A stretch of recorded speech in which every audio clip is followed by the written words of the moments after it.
आइए आज हम स्टडी करेंगे हाइड्रोजन के रेखा स्पेक्ट्रम की व्याख्या।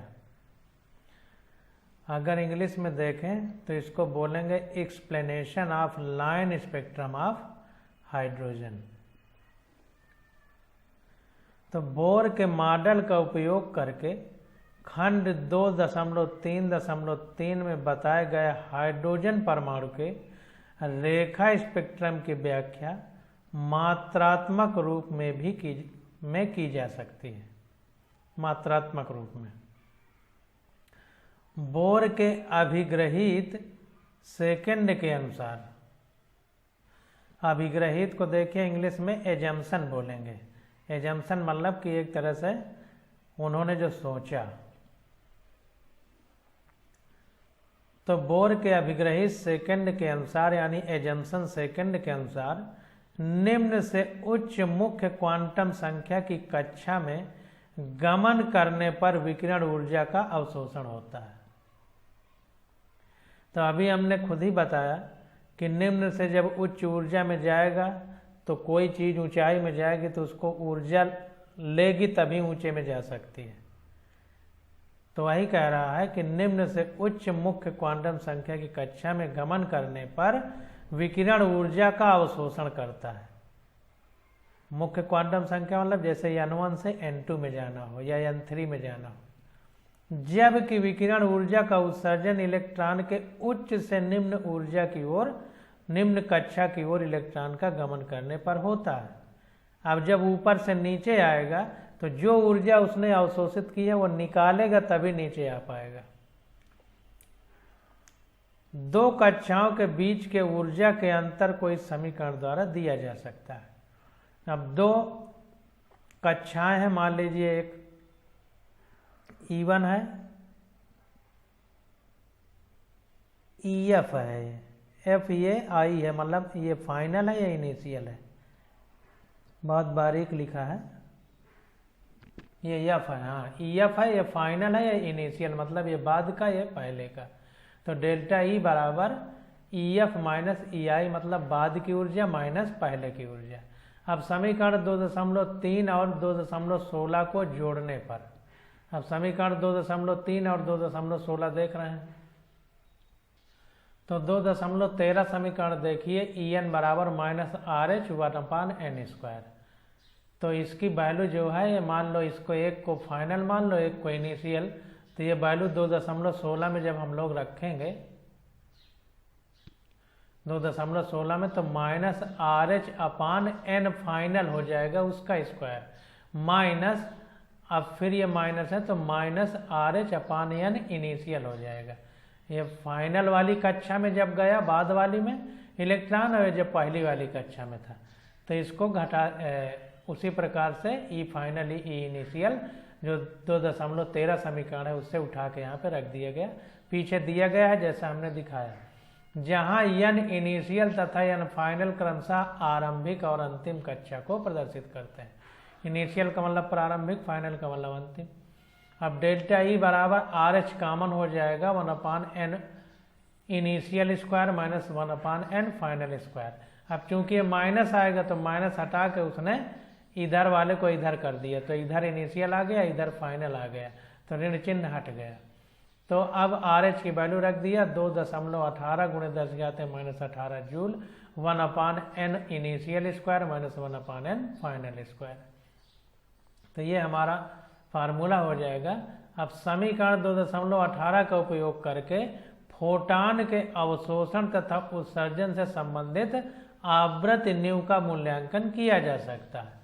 अब देखिए एक हमारे पास ये फार्मूला आ गया जिसमें जो ऊर्जा है किस कक्षा से किस कक्षा में जा रहा है उसका फार्मूला आ गया। तो डेल्टा E बराबर डेल्टा E बराबर RH 1/n initial square minus 1/n final square, ये फार्मूला आ गया। अब इसी का उपयोग करके हम लोग आवृत्ति निकाल सकते हैं। तो आवृत्ति कैसे निकालेंगे, E बराबर hc/λ है। अब चूंकि दो कक्षाओं की ऊर्जा की तुलना है इसलिए डेल्टा लगा देंगे।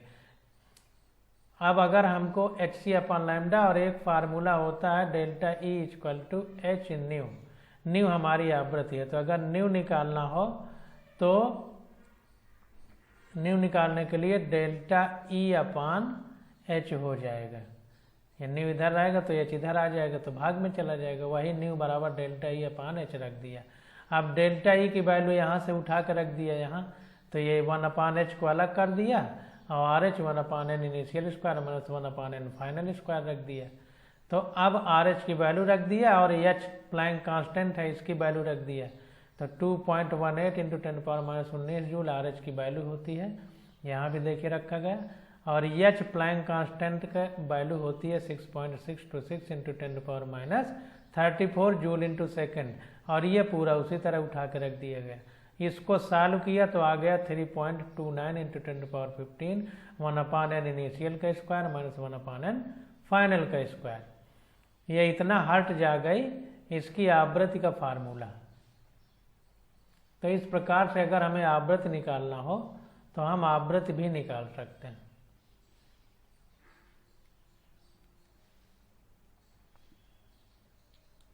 अब देखिए अगर तरंग संख्या निकालना हो तो तरंग संख्या जो है, तरंग संख्या यानी न्यू बार, तो nu bar equal to nu upon c हो जाएगा। अब न्यू की वैल्यू ये है हमारी, न्यू की वैल्यू, तो न्यू की वैल्यू ये हमने निकाली। तो डायरेक्ट उसने आर एच अपान एच और सी है तो सी लिख दिया और बाकी ये कोष्ठक में जो है उसी तरह 1/n1 an initial square minus 1/n final square हो गया। जैसे हमने यहाँ इतने को पूरा रख दिया था, साथ में एच भी जुड़ा था तो एच की वैल्यू रखी थी, वैसे उसने उठा के इतने को पूरा रख दिया, इतने को, और सी ये अलग से रख दिया।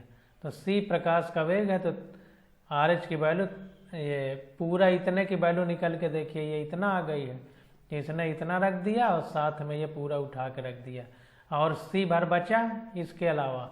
तो सी की वैल्यू 3 × 10⁸ मीटर पर सेकेंड लिख दिया, क्योंकि प्रकाश का वेग का यही मान होता है। तो इसको भी बॉक्स में आप बंद कर लीजिए, इसको भी बॉक्स में सब फार्मूले हैं तो इनको बॉक्स में बंद करते जाइए और बुक रखिए, उसी अपनी किताब में भी बंद कर देना है। तो इसको याद कर लेना ताकि आगे एग्जाम जब होगा तो यही सब चीज़ें पूछी जाएंगी। तो हमको फार्मूले याद होना बहुत ज़रूरी है। अब देखिए उसको और सिंपल किया, सी का भाग दिया जब आर में वैल्यू थी तो 1.0967 इंटू 10⁻7 आ गया। अब ये वैल्यू भी आप याद रखिएगा, अगर वैल्यू सहित याद रखेंगे तो वहाँ नहीं कैलकुलेट करना पड़ेगा, डायरेक्ट लिख सकते हैं। वैसे वैल्यू कितनी याद की जाए तो डायरेक्ट वही जो हमने बॉक्स में बंद किया है उसी को याद कर लीजिए। तो 1/n initial square minus 1/n final square हो जाएगा, प्रति मीटर होगा क्योंकि तरंग आवृत्ति संख्या का ये मात्रक होता है। तो अवशोषण स्पेक्ट्रम में NF is greater then NI। जब अवशोषण होता है तो अवशोषण जब होगा तो जाहिर सी बात है कि ऊर्जा अवशोषित करेगा इलेक्ट्रॉन, जब ऊर्जा अवशोषित करेगा तो उसकी ऊर्जा में बढ़ोतरी होगी। तो वही कह रहा है कि अवशोषण स्पेक्ट्रम में हम फाइनल माइनस इनिशियल करेंगे क्योंकि फाइनल ज़्यादा है और कोष्ठक में दी गई मात्राएं धनात्मक होती हैं तथा ऊर्जा का अवशोषण होता है। दूसरी ओर उत्सर्जन स्पेक्ट्रम में n initial is greater than n final होगा। एन इनिशियल क्या होगा कि जब उत्सर्जन होगा तो जो पहले ऊर्जा थी बाद वाली कम रहेगी, तो ज़्यादा में कम घटाना है, इतना ध्यान देना है। और डेल्टा ई ऋणात्मक होगी तथा ऊर्जा मुक्त होगी, तो इसको ध्यान देना है।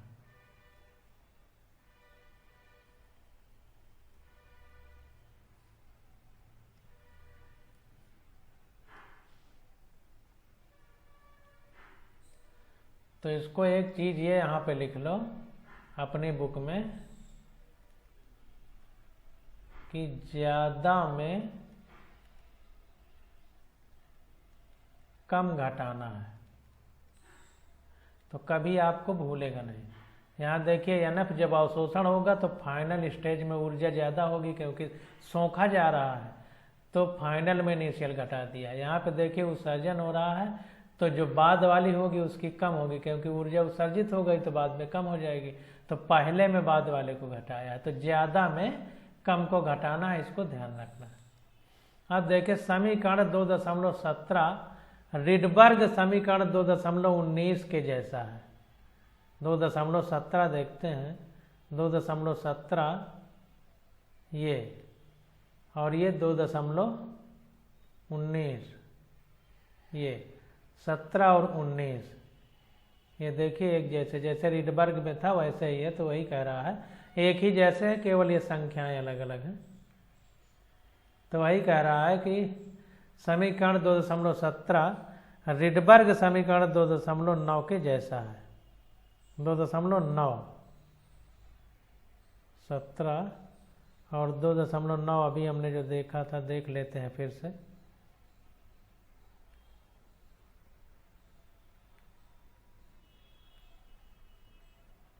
ये है देखिए 2.9 न्यू बार जैसे ही जहाँ भी तरंग संख्या निकाला था तो 109,667 1/n1 square minus 1/n2 square था।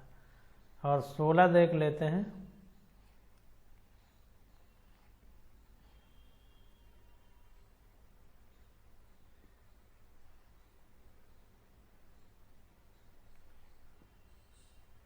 समीकरण 2.17 तो ये 17 देखिए बिल्कुल वैसे ही है। ये इनिशियल है, फाइनल जैसे उसमें n1 और n2 था, n1 पहले था n2 बाद में था, उसी तरह इसमें प्रारंभिक पहले है और फाइनल बाद में है, अंतिम बाद में। जैसे n1 और n2, n1 पहले आता है n2 बाद में आता है, ये कहने का मतलब है। तो वही कह रहा है कि समीकरण 2.17 रिडबर्ग समीकरण 2.9 के जैसा है, जिसे उस समय पर उपलब्ध प्रायोगिक आंकड़ों द्वारा प्राप्त किया गया था। इसके अलावा हाइड्रोजन परमाणु के अवशोषण तथा उत्सर्जन स्पेक्ट्रम में प्रत्येक स्पेक्ट्रमी रेखा एक विशेष संक्रमण के संगत होती है। इसके अलावा हाइड्रोजन परमाणु के अवशोषण तथा उत्सर्जन स्पेक्ट्रम में प्रत्येक स्पेक्ट्रमी रेखा एक विशेष संक्रमण के संगत होती है। संक्रमण का मतलब ट्रांजिशन, जो इलेक्ट्रॉन एक जगह से दूसरे जगह, एक कक्षा से दूसरे कक्षा में उछल कूद कर रहा है, इसको संक्रमण कहेंगे। तो वही कह रहा है कि प्रत्येक स्पेक्ट्रम रेखा एक विशेष संक्रमण के संगत होती है। मतलब जब उछल कूद होगी, एक कक्षा से दूसरी कक्षा में इलेक्ट्रॉन जाएगा, तभी वो रेखाएं बनेंगी स्पेक्ट्रम वाली। कई हाइड्रोजन परमाणुओं के स्पेक्ट्रमी अध्ययन में कई संभव संक्रमण देखे जा सकते हैं और उनसे कई स्पेक्ट्रमी रेखाएं प्राप्त होती हैं। तो कई जब हाइड्रोजन परमाणु होंगे तो कई संक्रमण रेखाएं दिखाई देंगी, क्योंकि कई संक्रमण संभव हो सकेंगे।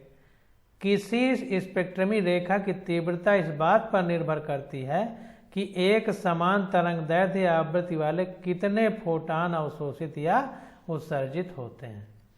तो देखिए फिर वही बात आ गई। तीव्रता का हमने बताया था कि संबंध फोटान की संख्या से है, तो वही बात आ गई कि तीव्रता, स्पेक्ट्रमी रेखा की तीव्रता इस बात पर निर्भर करती है कि एक समान तरंगदैर्ध्य या आवृत्ति वाले कितने फोटान अवशोषित या उत्सर्जित होते हैं।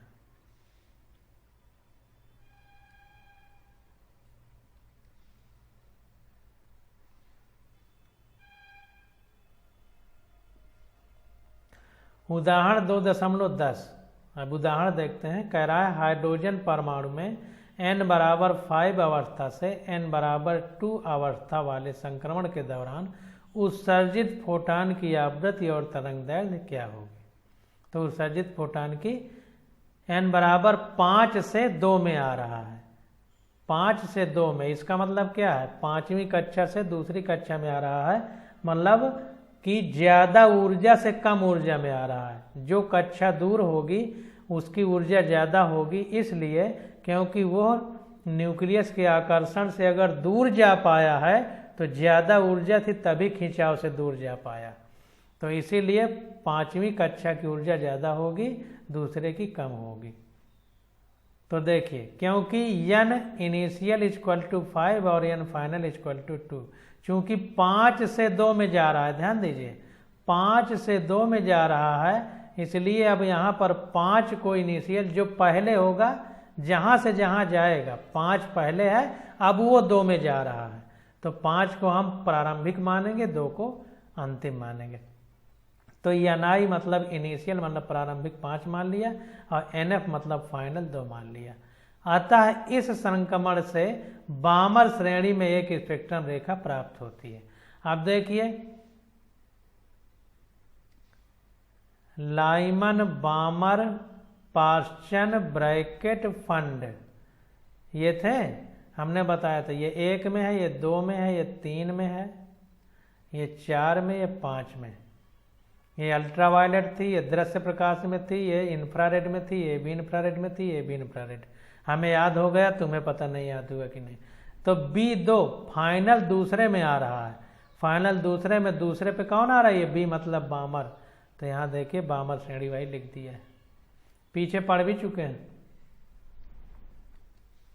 तो कह रहा है अतः इस संक्रमण से बामर श्रेणी में एक स्पेक्ट्रमी रेखा प्राप्त होती है। अब समीकरण 2.17 से, इस समीकरण से ऊर्जा निकालना है, तो डेल्टा ई बराबर 2.18 × 10⁻⁸ जूल। अब 1 फाइनल ये इनिशियल माइनस फाइनल होता है, यहाँ पर इनिशियल हमारे लिए 5 है, क्योंकि 5 से 2 में आ रहा है, मतलब पहले ये है बाद में ये है, जहाँ से जहाँ जा रहा है। तो ये 5 का स्क्वायर कर दिया इनिशियल में, अपान 2 का स्क्वायर कर दिया। सॉल्व करने पे आ गया -4.58 × 10⁻19 जूल। यह उत्सर्जन ऊर्जा है। क्यों उत्सर्जन ऊर्जा है? उत्सर्जन इसलिए है कि 5 से 2 में जा रहा है, तो 5 वाली ऊर्जा ज़्यादा होगी, जब न्यूक्लियस के पास आएगा तो कम होगी। हमने बताया था कि फाइनल में अभी अब पीछे ही पढ़ा गया कि जब अनंत में होता है कोई इलेक्ट्रॉन तो उसकी ऊर्जा 0 मानी जाती है, और जब न्यूक्लियस के जैसे जैसे पास आता है तो निगेटिव मानते हैं। क्यों? क्योंकि ऊर्जा उत्सर्जित होगी तो ऊर्जा में कमी आएगी, ये निगेटिव कमी को दर्शाता है। तो अब ये हमारा वैसे सॉल्व करेंगे तब भी निगेटिव आ जाएगा, क्योंकि ये ज़्यादा होगा, ये कम, तो ज़्यादा में कम घटाएंगे तो निगेटिव आएगा। यह उत्सर्जन ऊर्जा है। अब देखिए फोटॉन की आवृत्ति ऊर्जा को परिमाण के रूप से लेते हुए इस प्रकार दी जा सकती है। अब आवृत्ति देख लें, तो आवृत्ति जैसे डेल्टा ई बराबर एच न्यू होता है, तो न्यू बराबर डेल्टा ई बाई एच हो जाएगा। तो ये डेल्टा ई हमको ऊपर दिया गया है, एच प्लैंक कांस्टेंट है, उसकी वैल्यू 6.626 × 10⁻34 जूल इंटू सेकेंड है। डेल्टा ई ये देखिए हमने निकाला है, उसी को यहाँ पर रख दिया, तो इतने हर्ट जा गई। अब देखिए यहाँ निगेटिव नहीं रखा है ऊर्जा, क्योंकि आवृत्ति का निगेटिव का कोई मतलब नहीं है। प्रति सेकंड चक्कर प्रति सेकंड होता है, तो प्रति सेकंड उसका मात्रक है या हर्ट्ज है, तो उसमें निगेटिव का मतलब नहीं, इसलिए निगेटिव नहीं रखा। तो ये सॉल्व करने पे आ गया 6.91 × 10⁻14 हर्ट्ज। अब अगर हमको वेवलेंथ यानी तरंग दैर्घ्य निकालना है, तो V = C लैम्डा होता है या new lambda, V = h new होता है। V = h न्यू फार्मूला था, V = h न्यू हमने कई बार बताया है। अब यहाँ प्रकाश का वेग है तो C = h न्यू लिख देंगे। अब लैम्डा निकालना है, और अगर लैम्डा निकालना है तो C = h अपान लैम्डा हो जाएगा। न्यू लैम्डा न्यू का उल्टा होता है, तो लैम्डा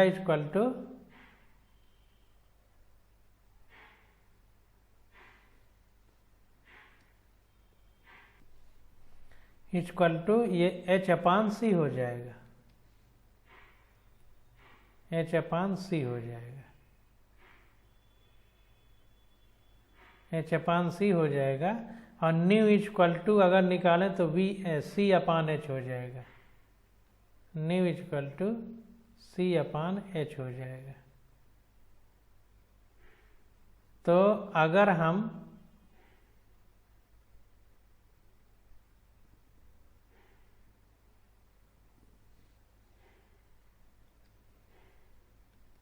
यहाँ पर देखिए थोड़ा गड़बड़ हो रहा है, प्रकाश का वेग C equal to nu lambda सीधा सीधा होता है, कई बार पीछे पढ़े हैं।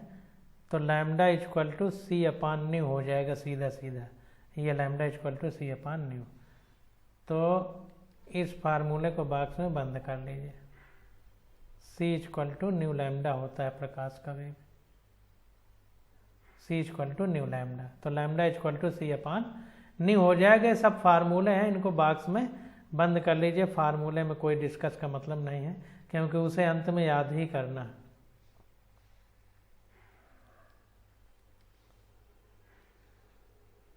अब उदाहरण 2.11 देखते हैं। कह रहा He प्लस की प्रथम कक्षा से संबंधित ऊर्जा की गणना कीजिए। He प्लस की प्रथम कक्षा से संबंधित ऊर्जा की गणना कीजिए। तो अब देखिए He प्लस है, इसको 2He4 लिखा जाता है। अब प्लस लिखा दिया गया, ये परमाणु क्रमांक है, इसी को एटॉमिक नंबर कहते हैं। ये मास नंबर हो जाएगा, यानी द्रव्यमान संख्या या परमाणु संख्या। तो अब एक प्लस लगा है, मतलब एक इलेक्ट्रॉन निकल गया, तो इसमें एक ही इलेक्ट्रॉन बचेगा। तो वही एक इलेक्ट्रॉन के बारे में हमको बताना है, और ये भी बताना है, ऊर्जा बताना है और कक्षा की त्रिज्या बताना है। तो ऊर्जा का फार्मूला देखिए, डायरेक्ट जो है लिख दिया यहाँ पर, En बराबर माइनस 2.18 इंटू 10⁻⁸ Z²/n²। ये जो पीछे हमने पढ़ा था, इसको याद कर लीजिएगा, पीछे भी बॉक्स में बंद किया गया था। तो ये फार्मूला अब He प्लस के लिए, अब चूंकि एक ही इलेक्ट्रॉन है तो n बराबर 1, एक ही कक्षा होगी तो n बराबर 1 लिख दिया। और He के लिए Z परमाणु क्रमांक या एटॉमिक नंबर कितना होगा, परमाणु संख्या 2He4 अभी हमने लिखा था। तो 2 जो नीचे लिखा जाता है वो परमाणु संख्या होती है, जो ऊपर लिखा जाता है वो द्रव्यमान संख्या होती है। तो परमाणु संख्या 2 हो गई, तो 2 रख दिया, और कक्षा एक ही है तो 1 रख दिया। यहाँ सॉल्व किया तो -8.72 इंटू 10⁻18 जूल आ गया। अब समीकरण 2.15 से कक्षा की त्रिज्या दी जा सकती है। 2.15 पीछे आया था, हम लोगों ने पढ़ा है, तो इसको भी बॉक्स में बंद कर लो। तो Rn बराबर 0.0529 नैनोमीटर में आता है, और n²/z हो गया। n हमारा कितना है, 1, हीलियम के लिए एक ही कक्षा है, z 2 होता है। तो वैल्यू रखा तो Rn बराबर 0.0529 अपान 2, और ये n² है तो 1 का स्क्वायर हो गया। सॉल्व करने पे 0.02645 नैनोमीटर आ गया। तो ये हमारा इस तरीके से सॉल्व करके हम लोग निकाल सकते हैं। अब देखिए बोर मॉडल की सीमाएं, क्या सीमा है, लिमिटेशन ऑफ बोर मॉडल, इसको हिंदी में इंग्लिश में बोलेंगे। तो इसमें कोई संदेह नहीं कि हाइड्रोजन परमाणु का बोर मॉडल रदरफोर्ड के नाभिकीय मॉडल से बेहतर था। बाद में दिया गया, उसमें जो कमियां थी उसको बोर ने दूर किया। तो इसीलिए कह रहा है कि जो रदरफोर्ड ने परमाणु मॉडल दिया था उससे बोर का मॉडल ज़्यादा बेहतर था। हाइड्रोजन परमाणु तथा इसके जैसे अन्य आयनों जैसे He प्लस Li+2 Be+3, मतलब जिसमें अंत में एक ही इलेक्ट्रॉन हो, तो इसमें एक इलेक्ट्रॉन निकल जाएगा तो एक ही बचेगा क्योंकि 2 होते हैं। इससे 2 इलेक्ट्रॉन निकल जाएंगे तो एक ही बचेगा क्योंकि 3 होते हैं। इससे 3 इलेक्ट्रॉन निकल जाएंगे तो भी एक ही बचेगा क्योंकि इसमें 4 होते हैं, पीछे करके हमने दिखाया है। इत्यादि के रेखा स्पेक्ट्रम और स्थायित्व की व्याख्या कर सकता था, लेकिन बोर का मॉडल निम्नलिखित बिंदुओं की व्याख्या नहीं कर सका। तो कुछ ऐसे बिंदु थे कि बोर का जो मॉडल था उन चीज़ों की व्याख्या नहीं कर सका। अब देखिए वो कौन कौन सी हैं। परिष्कृत स्पेक्ट्रमी तकनीकों द्वारा प्राप्त हाइड्रोजन स्पेक्ट्रम में सूक्ष्म सूचना द्विक डाउटलेट इसको बोलते हैं, अर्थात पास पास स्थित 2 रेखाएं, पास पास स्थित 2 रेखाओं को वो कह रहा है सूक्ष्म संरचना यानी द्विक डाउटलेट जिसको बोल रहा है, अर्थात पास पास स्थित 2 रेखाओं की व्याख्या करने में विफल रहा। जो पास पास 2 चमकीली रेखाएं स्पेक्ट्रम में, उनकी व्याख्या यह बोर मॉडल नहीं कर सका। यह मॉडल हाइड्रोजन के अलावा अन्य परमाणुओं के स्पेक्ट्रम की व्याख्या करने में असमर्थ रहा। इसमें कई कमियां थी। पहले तो हाइड्रोजन के अलावा किसी की व्याख्या नहीं कर सका, फिर हाइड्रोजन में भी जो पास पास दो रेखाएं हैं स्पेक्ट्रम में, उनकी भी व्याख्या नहीं कर सका। उदाहरण के लिए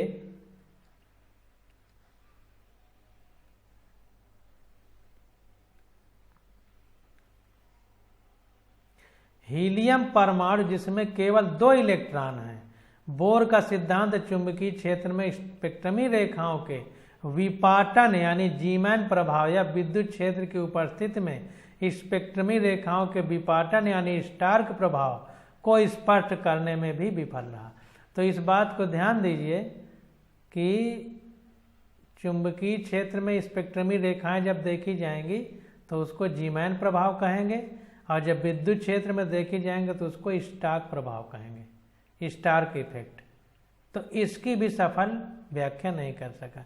चुंबकीय क्षेत्र अगर वहाँ लगा दिया जाए और स्पेक्ट्रमी रेखाएं चमकीली हों तो उसको हम जीमैन्स इफेक्ट बोलेंगे, और अगर विद्युत क्षेत्र है वहाँ पे स्पेक्ट्रमी रेखाओं के विपाटन हो रहा है तो स्टार्क इफेक्ट कहेंगे।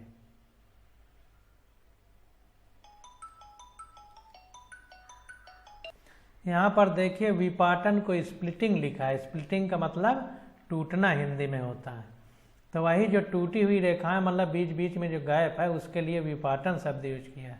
तो विद्युत चुंबकीय तरंग क्षेत्र में अगर स्पेक्ट्रमी रेखाएं होंगे तो उसको जीमैन प्रभाव, और अगर विद्युत क्षेत्र में होंगे तो स्टार्क प्रभाव कहते हैं। तो इसको भी समझाने में यह मॉडल असफल रहा। अंत में यह परमाणुओं के रासायनिक आबंधों द्वारा अणु बनाने की योग्यता की भी व्याख्या नहीं कर सका। तो परमाणुओं द्वारा जो रासायनिक बंध बनते हैं, केमिकल बॉन्ड, तो उनसे अणु कैसे बन गए यह भी व्याख्या नहीं कर सका बोर का मॉडल। दूसरे शब्दों में उपरोक्त सारी सीमाओं को ध्यान में रखते हुए एक ऐसे सिद्धांत की आवश्यकता है जो जटिल परमाणु की संरचना के मुख्य लक्षणों की व्याख्या कर सके। तो जब ये सब व्याख्या नहीं कर सका तो जाहिर सी बात है कि अब ऐसी ज़रूरत है कि जो जटिल परमाणु हैं वो कैसे बने, उस एक ऐसा सिद्धांत होना चाहिए जो जटिल परमाणुओं की संरचना के मुख्य लक्षणों की व्याख्या कर सके।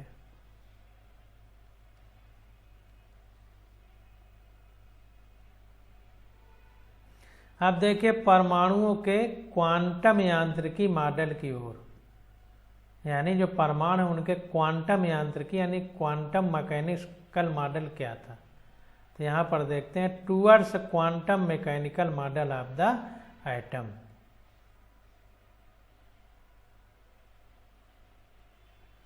तो इसको देखते हैं। बोर मॉडल की कमियों को ध्यान में रखते हुए परमाणुओं के लिए अधिक उपयुक्त और साधारण मॉडल के विकास के प्रयास किए गए। इस प्रकार के मॉडल के निर्माण में जिन 2 महत्वपूर्ण तथ्यों का अधिक योगदान रहा वो निम्नलिखित हैं। पहला क्या है, द्रव्य का द्वैत व्यवहार, डुअल नेचर। जैसे फोटॉन जो था हमारा प्रकाश कण के रूप में भी था, तरंग के रूप में भी। दूसरा हाइजेनबर्ग का अनिश्चितता का सिद्धांत। ये 2 हम जब पढ़ेंगे तब जो है क्वांटम यांत्रिकी के बारे में हमको समझ में आएगा। तो द्रव्य का द्वैत व्यवहार अब ये हम आगे पढ़ेंगे, जो कि हम अगले लेक्चर में पढ़ेंगे। आज बस यहीं तक।